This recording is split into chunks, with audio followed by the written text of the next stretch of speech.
Hi, everybody. Thank you for joining me. You know, for most of us, the inbox is so full with stuff all the time. And people are sending us articles, people are sending us missives, people are sending us communications.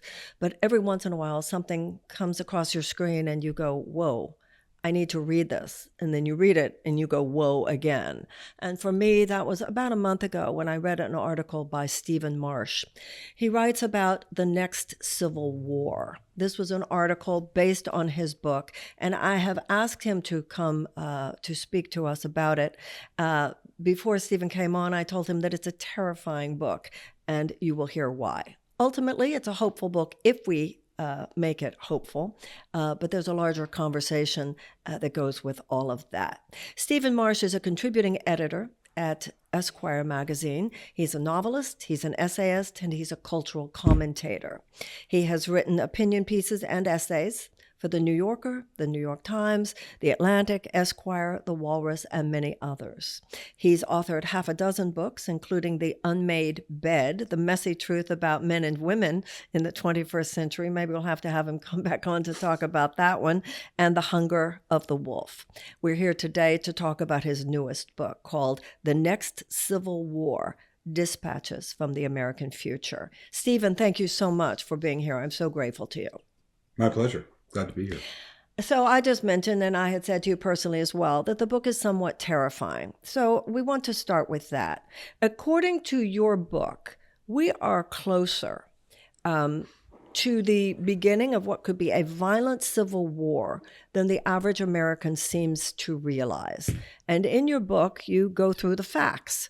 And that's really what I'd like you to lay out first. Who are these people? What do they represent?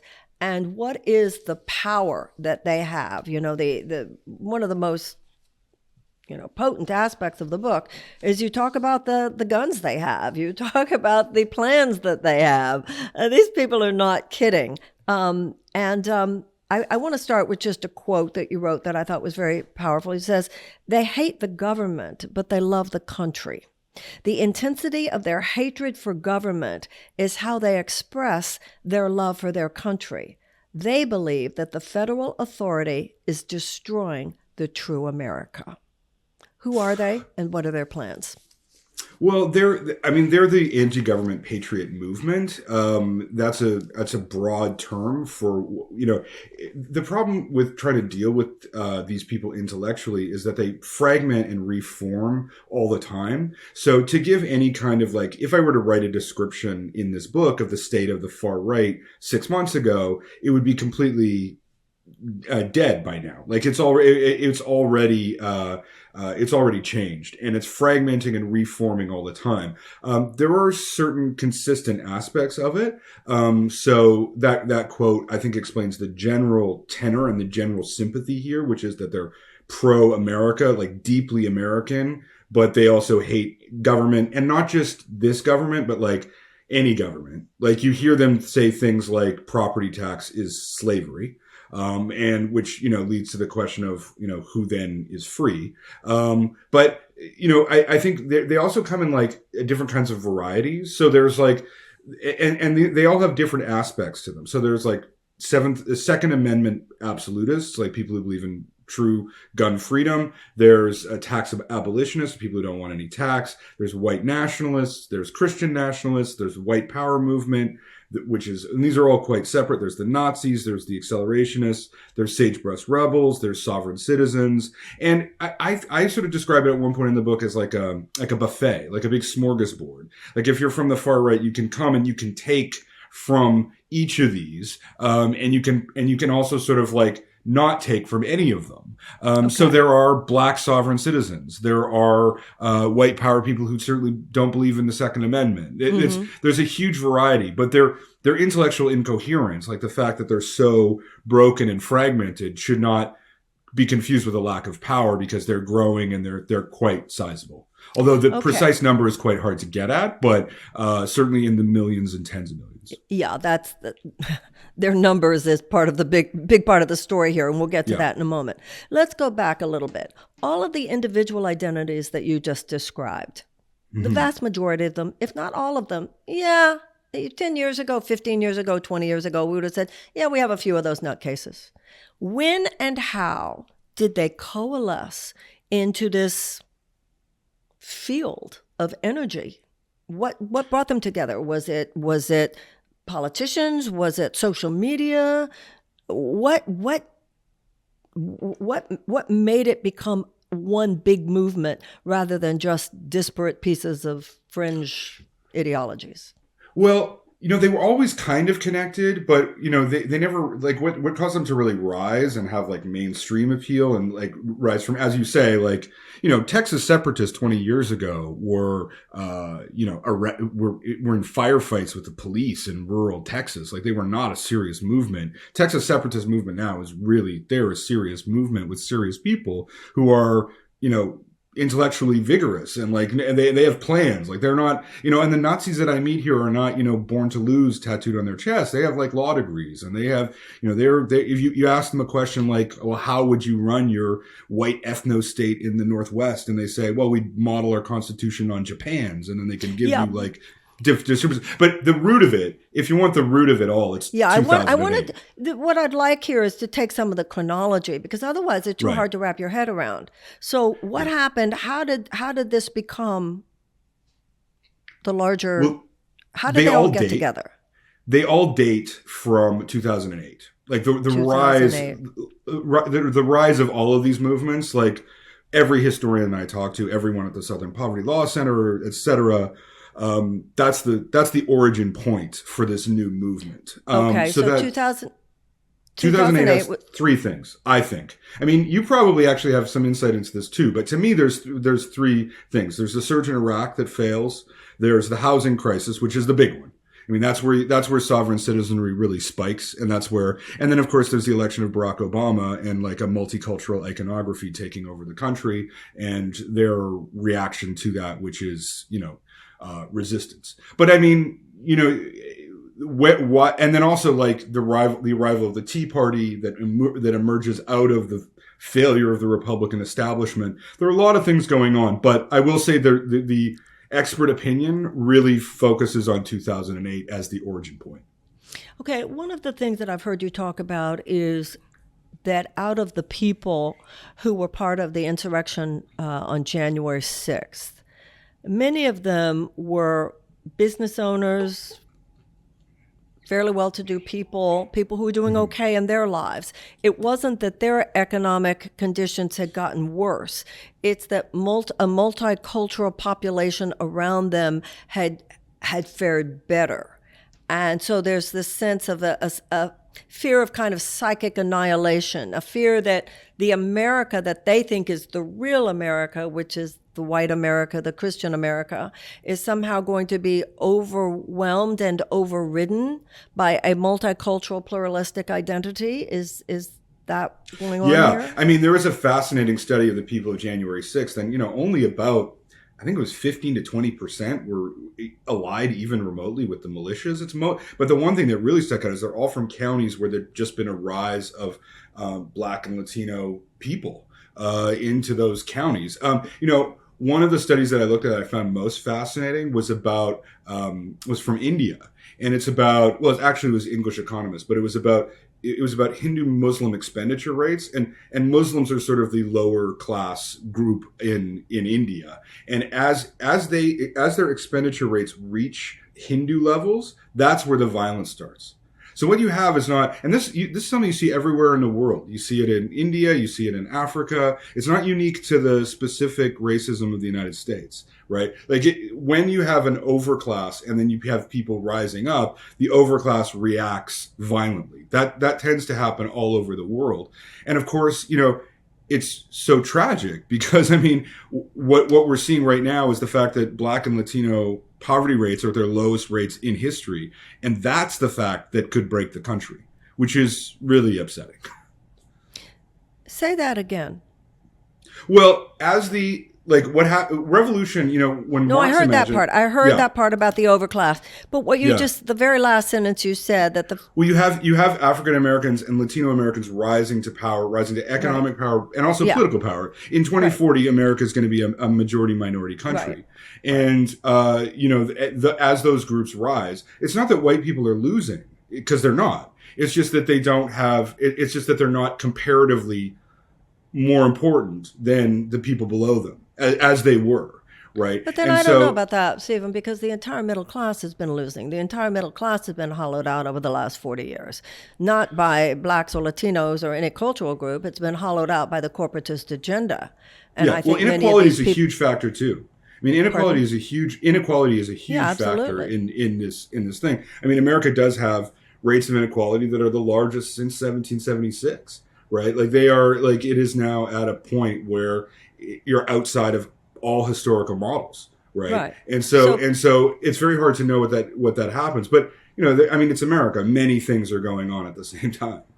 So tell me what these, you talked about how, and you speak in the book about how you would talk to these well-dressed, well-educated people and say, well, how are you going to do this? And they talk about something like the Constitution of Japan, how they're going to break up, make Oregon and other parts of the West. One, I think you Yeah, have a model, you have a map in the book where, well, wait, I want to go back though, because I still want some chronology. sure. So, what are these people's plans? And one of the scariest things about the book is their ammunition, the guns that they Well, have, the military grade ammunition that they have.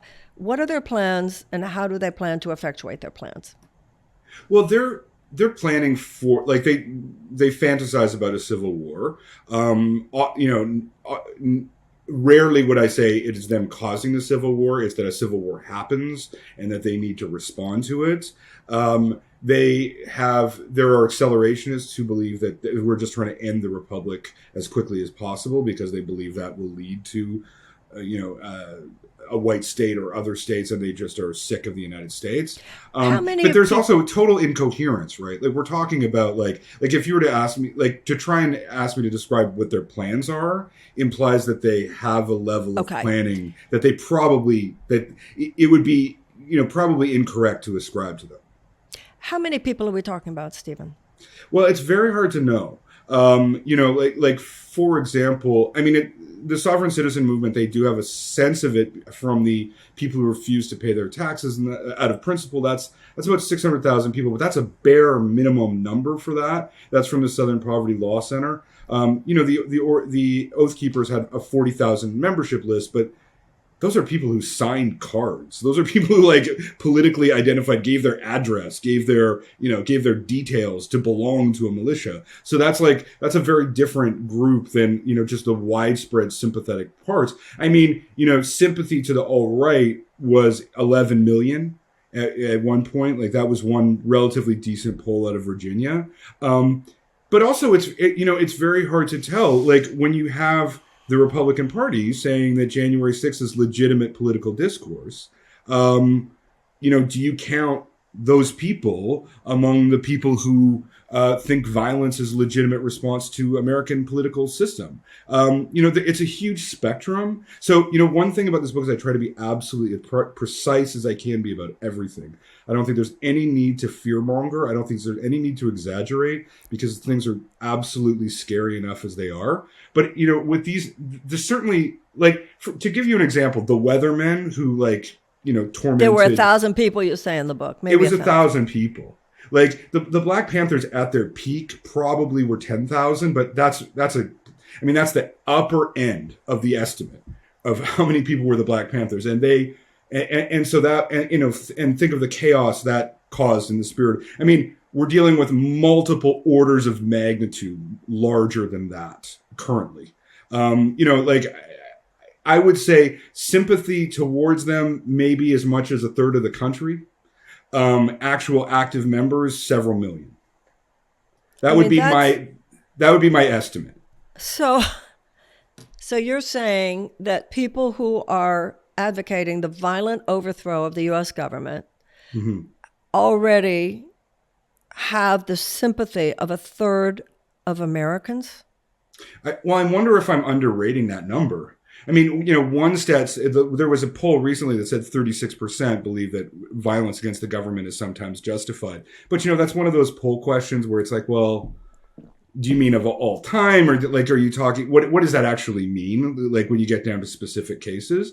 But, when you have a major party saying that January 6th is legitimate political discourse, I mean, like, that's violence. Like that's a police officer died, right? Like, like that's the advocacy for violence on a mainstream. I mean, the only word for that is mainstream, right? So, I think the normalization of violence and also the sense of, and then you also have the question of the erosion of faith in the political system, which is kind of the other side of this coin.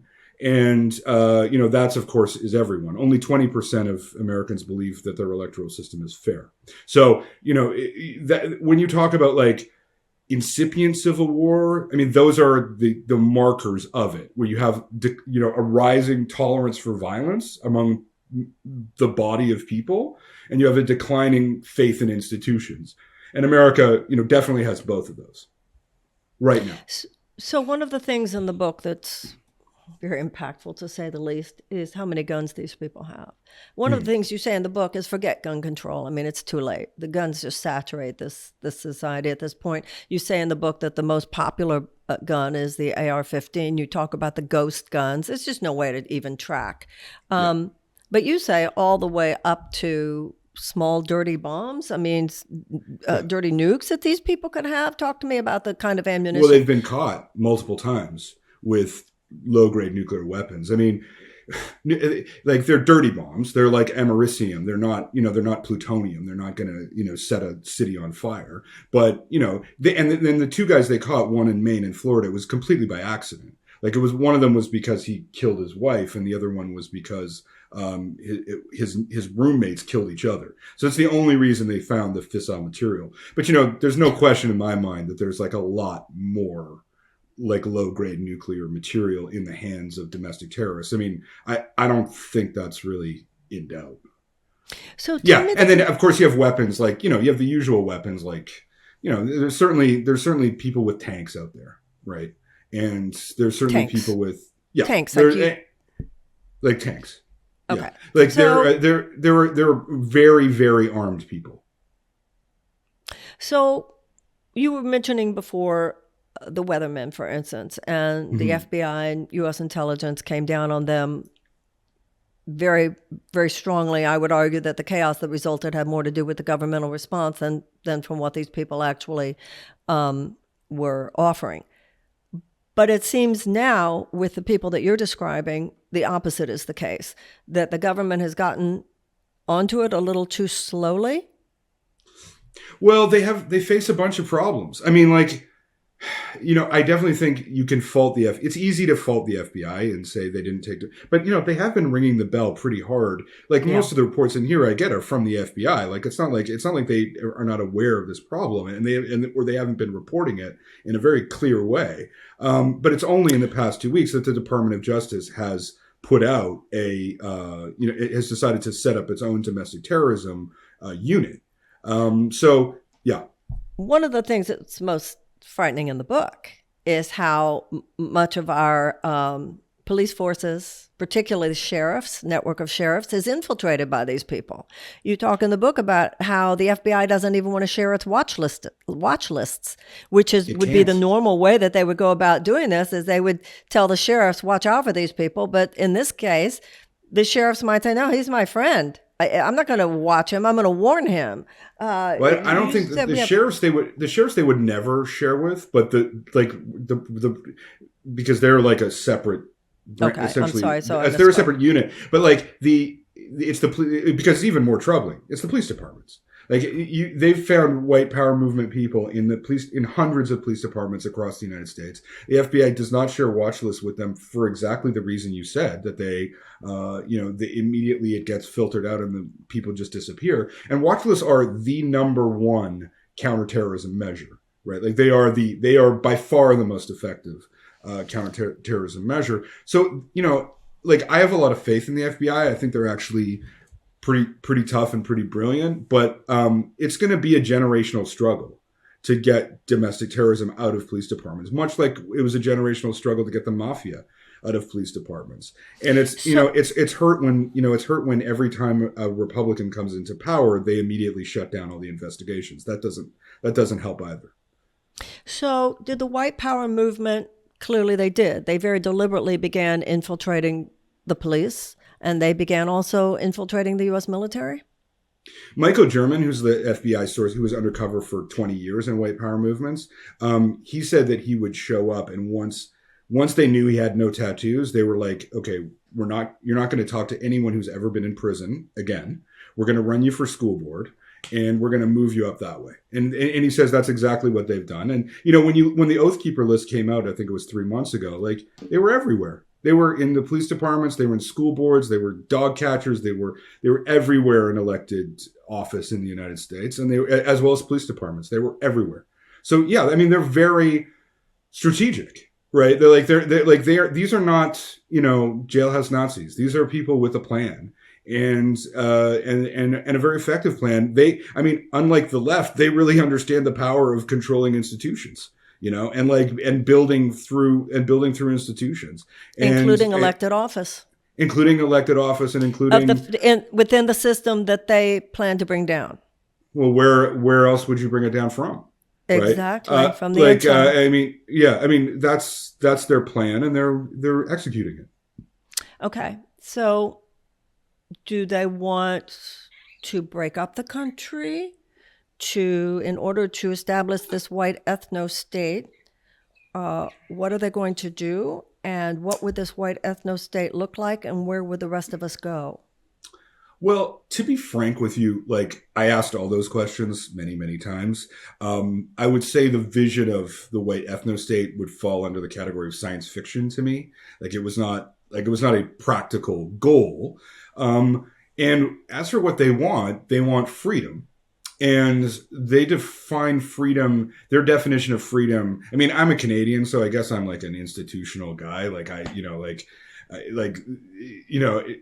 To me, government exists to give you freedom. It's not the opposite of freedom. But for them, literally, I think any control, any federal control over the lands in the West, would be considered totally illegitimate. They're in the grips of a fundamentalist version of American liberty, which is fundamentally, to me anyway, unfathomable, undoable, unrealizable.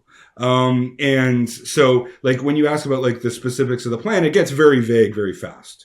The one thing they do want is they want the government out of everything. Okay.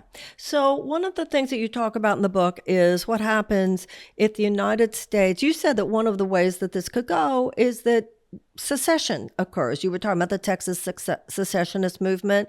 I think, if I remember the map, there's Oregon, Washington, and California form one country. Yeah. And Texas I was forms just a country. spitballing. Yeah. Tell us where you come up with this idea of us becoming 4 countries, and why would that help? Well, to me, when marriages get to the state that the United States is in, let's just have a divorce. You sit the kids down and you say, but these people are everywhere. So how would splitting up the country help? There are definite massive geographic differences. There are social differences that correspond to former slave states and former free states before the Civil War on all sorts of social questions: corporal punishment in school, church attendance, gun ownership, access to abortion, proximity, the number of gay married people, multiculturalism, etc. Those lines are actually pretty. You can see them when you look at the geography. Now, that said, the political distinctions are definitely urban-rural.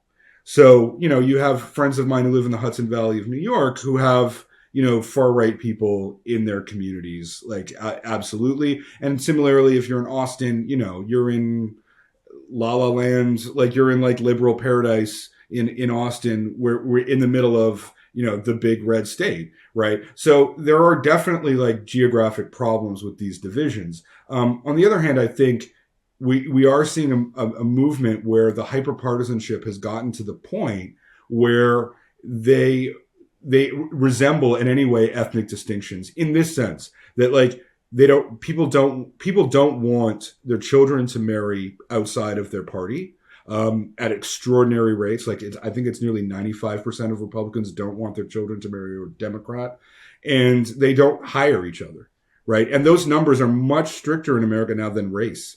People are much more willing to hire people of different races than of different parties.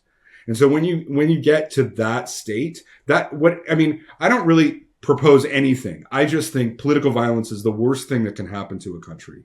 And so you have to look at what other options there are. And secession, I think, certainly is one of them. It's massively growing in popularity, right? Yeah, 58% of Republicans believe in it. 41% of Democrats in California believe in it. So it is gaining at popularity. Except the problem is, once again, as you yourself just said, the division is everywhere. Yeah. So, there are ways of dealing with that, but the truth of the matter is, I come from Texas, right? And Texas is both and. It's both and, but Austin, on the other hand, Houston, Dallas, very world class, very sophisticated, and then you have this huge red. Yeah. On the other hand, when was the last time there was a statewide Democrat win? But that has to do with the gerrymandering and all the various ways, voter suppression, all the various ways that over the country, a minority is grabbing power for itself and in a way that could permanentize it if we're not careful. So similarly, the Democrats in California is the same thing, right? I'm not. Believe me, I'm not saying that the Democratic Party doesn't use the power of gerrymandering to its advantage when it can. But I think it is fair to say that the Democratic Party is not systematically engaged in voter suppression efforts. I agree with you. The way some in the Republican Party are. So the book spells out, once again, everyone, the name of the book is The Next Civil War. And it's a book that we should all, I highly recommend that you read this because there are facts and figures in there of what things going on in this country that most of us are not seeing. It's not the people that you know, but it doesn't mean that they're not there, or even scarier, sometimes it is the people that you know who have plans and ideas for this country that might be not only not yours, but beyond what you would consider the pale of what is necessary to keep us together as one nation.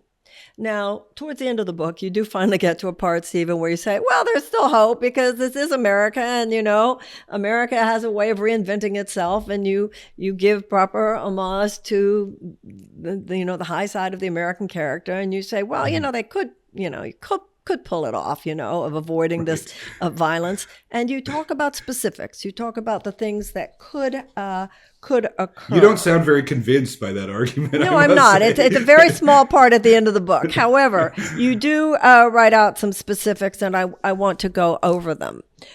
You say, none of the crises described in this book are beyond the capacity of Americans to solve. It would be entirely possible for the United States to implement, and then you go into the specifics, a modern electoral system, to restore the legitimacy of the courts, to reform its police forces, to root out domestic terrorism, to alter its tax code to address inequality, to prepare its cities and its agriculture for the effects of climate change, to regulate and to control the mechanisms of violence. All of these futures are possible. There is one hope, however, that must be rejected outright. And this is where I think you're really, to me, this is the most important line in the book. The hope that everything will work out by itself, that America will bumble along into better times. It won't. Americans have believed their country is an exception, a necessary nation. If history has shown us anything, it's that the world doesn't have any necessary nations. And that, I think, is a really good point that you make, that I think that we are moving past this idea, well, it'll work itself out.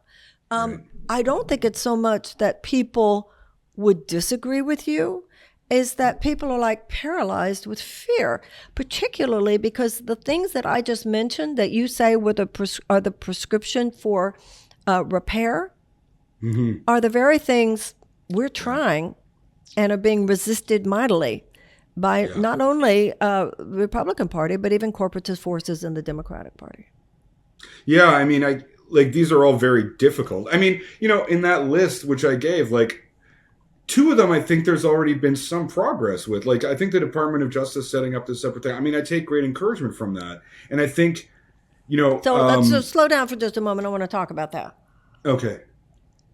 Let's say things don't go well for Democrats in the midterms. That's less than a year from now. Yeah. Let's say the Republicans get the House, the Republicans get the Senate. Yeah. They will have a lot of power not to shut down every aspect of, Biden will still be president, the Attorney General will still be appointed by the president. But they will, I would think, have a lot of power, should they gain the House and the Senate, to obstruct the work of what we would call counter domestic terrorism efforts. Yeah, they would. And I think they probably would do it too. I mean, I think when I saw that scene of the minute of silence for that police officer who was killed on January 6th, and only Liz Cheney and Dick Cheney were there. I mean, I was just, even writing, I've been working on this book for 5 years, but even with all the stuff that I've been dealing with, I was shocked. I mean, that people would not give a moment of respect to a man who died protecting their physical security and the security of their institution. I mean, if you're not capable of getting to that level of solidarity, what level of solidarity are you capable of getting to? And I mean, I think, if they feel that there's any endangerment to their own voting bloc by there being a Department of Justice counter domestic terrorism unit, they'll just stall it. They'll just crush it. I don't see why they wouldn't do that. And of course, needless to say, if Trump were elected, that it would all be gone. Well, I read that there are 50 people running for Congress in the midterms who are avowed QAnon followers. Right. I know. I mean, I think we're going to look back on this time where there were only two and think like that was Lauren Boebert the lucky and time. Marjorie Taylor Greene. Yeah, I mean, this is what the process this book describes, is this acceleration. So what's going to keep happening is exactly this. You're going to start with 2 QAnon members, and then there's going to be 30, and then there's going to be 90. And then plus you're going to have a Senate where by 2040, 50% of the population controls 85% of the Senate, right? And so then ordinary people no longer feel that they really are in a democracy, because that's not a legitimate expression of the political will of the people, and that's when things get really dangerous. I mean, that's when other countries fall into civil war. It's exactly like that, right? That's what when I say that the United States is a textbook case of a country headed to civil war. It's these processes that are you can see, but you also kind of don't want to see that tip over into violence eventually. Well, also you talk in the book about how we should remember that civil war this time would be very different than the last civil war. The last civil war, there was the North, and then there was the South. There were the guns that started firing at Fort Sumter, and then it was somewhere along the line of traditional warfare. This is who's shooting who? I mean, is it just you'd always be afraid to go out of your house because wherever you are, there might be somebody shooting? I mean, what would it be? Right. Well, civil wars are the worst thing that can happen to a country. I mean, I think they're worse than being occupied by a foreign power, frankly. I mean, even the first Civil War, which was not, sectarian conflict, which is what I think a contemporary civil war would look like. It was total war on an unprecedented scale. I mean, Sherman's March to the Sea was a level of brutality against civilians that had not been seen before. And of course, a civil war now would be a war over the meaning of America. Whether it's a liberal, democratic, multicultural democracy, or whether it's a white settler republic, and that would fragment, that would shatter. Essentially, it would be as I imagine the Civil War, as it looks like now. It's not really between political sides per se. It's more between order and chaos, and trying to prevent chaos. And the problem being, of course, as America has learned through 70 years of counterinsurgency, that attempts to tamp down violence have a way of causing violence to spread. And so it gets very ugly very quickly, and it spirals out of control very quickly. Talk to me about Richard Spencer. He is the head of the Nazi Party here in the United States, correct? Well, I don't know if that he would qualify as that. I don't know what his position is. I haven't talked to him in many years, of course. Okay. So he's I mean, I talked to him in 2016 for Esquire. When I was there, that's what's in the book, and of course, it was that was before Charlottesville. But he's a very interesting man in many ways, because I know some people hate me to say that because like we're supposed, but I think he's scarier because he's charming and because he's very educated and because he can explain his positions coherently. Well, that's what I want to know. He's a well-educated man. He went to the University of Chicago. I think before that he went to Emory or someplace, I'm not sure, but I know University of Chicago. Yeah. Well-spoken. What's his beef with America? Well, he really doesn't believe in America. So, often what I found amazing in this book is that I would go everywhere and I would talk to all these people, radical left-wing people, Texas separatists, California separatists, and they all worship the Constitution. All of them, like even Texas separatists. And I'm like, in my own country, Quebec separatists, they don't worship the Canadian Constitution. Right. Like but the Texas separatists do. And I think there's this amazing worship of this, ancient document by the New York Times as much as by Ted Cruz. Right. But Spencer does not worship the Constitution. He thinks the shining city on the hill is a fraud. And he thinks that the American project from the beginning, I mean, this is my understanding of, from talking with him, that this open pluralistic project, which he sees inherent in the Constitution, is inherently incompatible with human reality, which he sees as a racial identification on the level of your family. So for him, I asked him once, well, you went to the University of Chicago, you must have known some people of color that you got along with, as opposed to you're in some of these places where there's very uneducated people who are white. Surely you must have felt some commonality with these educated African Americans. That whole idea appalled him. He felt that white people were, in a sense, an extended family, a biological unit that he ascribed to. I mean, that would be my reading of his take. But of course, the other thing is, as I said, with the hard right generally, their opinions tend to change pretty drastically. Yeah. But I'm just still curious, where are the blacks and the Jews supposed to go? Where are we supposed to live? Somewhere, but not near him. There's, I mean, for example, Spencer is in favor of reparations, right? He's in favor of reparations to African Americans, right? But that's all. Who knows what that means, and whether he's telling me that because I work for Esquire or whatever. But I don't know. I mean, his position to me is no more important or less important than any of the others. And I don't think their intellectual exercises are that important, right? What we're dealing with here is the love of violence, as we saw in Charlottesville. No, I think it's important, though, for us as citizens. Sometimes it's easier to relate to an idea when we can relate to an individual, and then say, "Oh, and you mean there are millions of them?" If you just tell me if you just tell me there's Nazi ideology, then I'm scared. If you tell me there's a man named Hitler and he knows how to harness it all for the purposes of taking over Europe and killing all the Jews and more, then I set up even more. So I think that part of the power of the book is that you personalize it.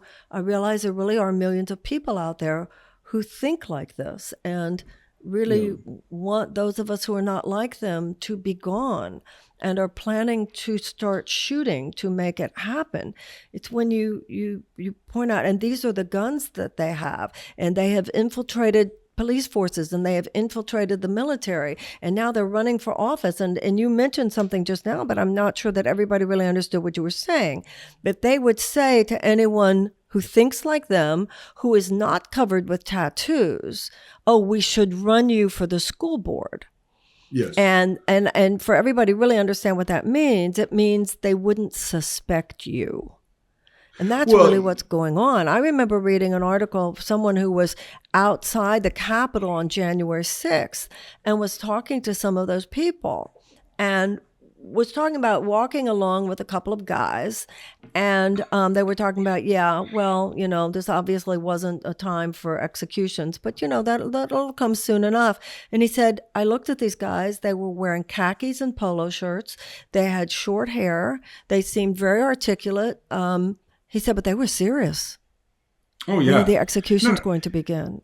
Yeah, I mean, I've always gotten along with hard right people. Like when I met them and chat with them, like they're nice people. They're like decent guys. Like if you you would never think, and then you of course get to their ideology and it's completely toxic. I mean, I remember once talking to some guy, and he was a white supremacist, like wanted to have his own ethno state and et cetera. He was one of these guys. And then at the end of the talk, like we're talking for an hour about like this thing, this vision of, white power. And then he says, by the way, I was a huge fan of your Esquire column. I read it every month. And I was like, I don't know what to do with that. Like, I don't know what to do with that at all. So yeah, it's definitely, I mean, its specific size is really hard to know, but I think the thing that's really important to remember is the broad sympathies for this that allow it to give root, and of course the political coverage that it's getting now, which is much more frightening to me, because every country has lunatics, right? Like every country has political fringes. It's when they're given air in the mainstream and they're given room to move in institutions that things get really dangerous. Well, I think social media, it's not like we've never had racists, we've never had homophobes, we've never had anti-Semites. I mean, these elements have always been there, but they were like viruses that were asymptomatic.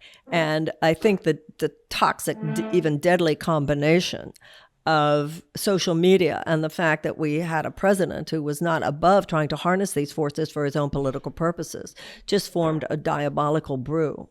And that diabolical brew was not eradicated. It did not dissolve just because Trump lost an election. And now it seems to be, in fact, growing and spreading. So what I take from the book is that those of us who believe in the idea of a multi-ethnic, multicultural, multiracial, religiously pluralistic society and more. That's just one aspect of the core of what makes America an exceptional idea. We have never fully embodied, we have never fully actualized these exceptional ideas.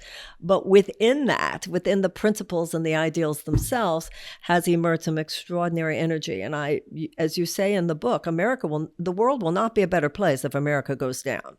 And I've been saying that for a long time as well. I mean, even some of the people who are the most understandably disgusted by America over the last few decades would be the first to admit the world will not be a better place if America goes down. So what I got this book is not written out of contempt, right? This is a book written out of love. Nor does it read that way. Please don't get me wrong. It does not read that way. It is written with a spirit of sober warning. It is a sober warning, and that's why I hope that all of you will pick up this book. But like I said, at the end of the book, and I think you feel that from Stephen, even talking to him today, it's not too late. As I say often, it's the 11th hour, but it is not midnight yet. And I believe that the vast majority of Americans, Stephen, do not want to go in the direction that you're talking about. But what the problem we have, of course, is that the people on the alt-right who do represent a serious threat to the very idea of America as we have known it, they are convinced, they are convicted, they are committed, and they are armed. Yes, all of those are true. Mm-hmm. And the rest of us are a little disparate, and I really want things to work out. Too many cases just assuming they'll work out, not recognizing in what serious disrepair and even disintegration our institutions are. I remember, I find Steve Bannon a fascinating character. Steve Bannon just decided, it was an entrepreneurial exercise. He said, we need to dismantle the administrative state. And then you read books like Michael Lewis, The Fifth Risk. I don't know if you've ever read that book. God help us, he did. He found, I think that Steve Bannon found Donald Trump as much as Donald Trump found Steve Bannon. And they went in there, and that's exactly what they started to do. And the U.S. government has been hollowed out. The pillars, the institutional pillars, certainly nothing was perfect. A lot needed to be handled, a lot needed to be changed, and a lot needs to be changed now.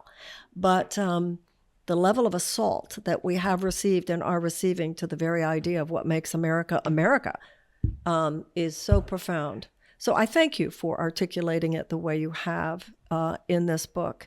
And I hope that everybody will read this, because what it does for me is to deepen my devotion. I don't think we need a lot more data collection. I think your books and books like yours, we have the data. Now we need the courage to do. I'm glad the book resonated with you. Yeah. Yeah, it resonated with me because it's so well written and so well researched, and puts together a lot of things that I think many of us sense is going on and hear about, but I have never seen it written down in such detail and explained within the larger context of our contemporary society the way you have. So I thank you for that. Is there anything else that you want to mention that you think people should hear? Of course, they need to read the book, but no, we didn't else? go into the whole. I mean, I would just say that, if there's any country that can find its way out of this, it's America. Thank you. I mean, it is the great country of reinvention. It is the great country of personal reinvention and political reinvention. And I know that may sound like a vague hope for such a hard-headed book, like such a like extremely realistic book, but I really do believe it. Like, I really do think that like there is something in the American spirit where they have found their way to practical politics against all odds several times before in their history. Well, and so but it just, as you say, the most important line is it's not just going to work out. It's not going to be like the 60s. Absolutely. The 70s are going to follow. Like, that's abolition wasn't going to just happen. Women's suffrage wasn't going to just happen. Desegregation wasn't just going to happen. And as I say often, we do have a legacy of serious problems in this country, as you just said, but we also have a legacy of some great problem solvers.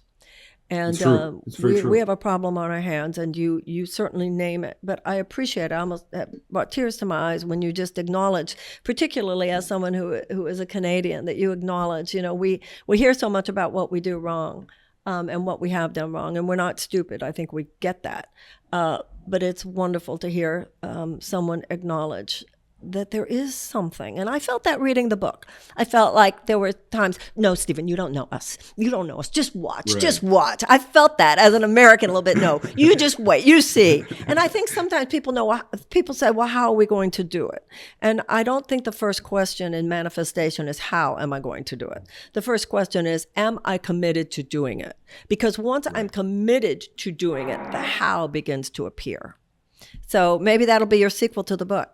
Yes, how America worked out, how it all worked out. Not just how it worked out, but what the how-to make it work out. Well, I can't write that book. That you have to write that book. But if it, I mean, right. I would love it if the sequel is right. How wrong was I? That'd be just terrific. No, you won't have been wrong. It will be a book about how at the last minute we pulled it out. Right. That'd be great. I love it. Let's do that. Let's book it. To that. Yeah. God bless you. Thank you so very, very much. Whatever you write, I'll be reading. Okay, everybody, you heard it. The Next Civil War. As a conscious, serious, sober, and informed American, I highly recommend this. The Next Civil War by Stephen Marche. Thank you so much for listening. Thank you, Stephen. My pleasure. All my best.